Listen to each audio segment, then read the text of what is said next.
uti impamvu ahantu duhinga ni ahantu bahaduhaye turahinga, twamara guhinga bakaza bagakubitiramo.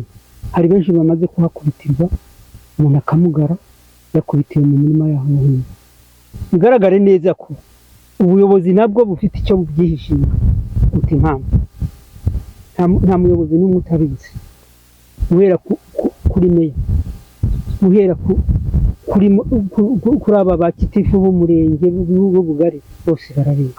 Ndibaza ngo ese iyo ugiye gutakira umuyobozi w'akagari yabura ntabara akakubwira ngo reka da ngo yenda ngo ubwire mukuru w'umudugudu, wajya kubwira mukuru w'umudugudu ngo reka da ngo singiye kuzajya kuva mu masambu yawe. Ndibaza ngo ese ubwo ngubwo tuzarenganurwa dute? Kandi burya ngo mu nda harara inzara hakazinduka inzego, uwo ni umugani sijye nawuciye. Ikigira kabiri impamvu n'ubu ngubu n'utazicwa n'inzara tugiye kuzicwa n'indwara. Mituweli wayikurayo, none mituweli ntaho tuzongera kuyikura. Inzara nitamwica azicwa n'indwara.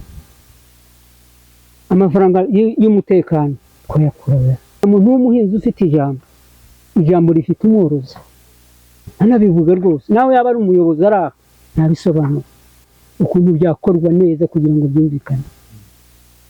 Umuhinzi bamuha agaciro ke, kuko uvuze ufite izo nka azahora ari uko yariye, ariko nta muhinzi ufite ijambo.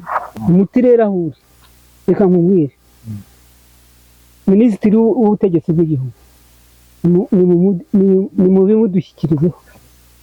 mubimudushyikirizeho, niba atadukemuriye icyo kibazo ngo aze mubimubwire mubyumve ko mumaze no kubyibonera.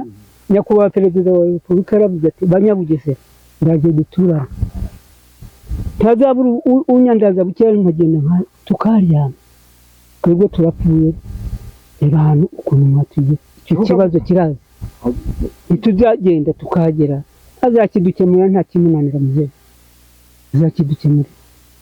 Ubwo rero ubwo buvugizi mwamutuyirira ubu se ko tugiye kuzazira inzara, tukaba tugiye kuzazira indwara, tukaba tugiye nta n'umutekano tuzongera kubona, tuzaba abandi.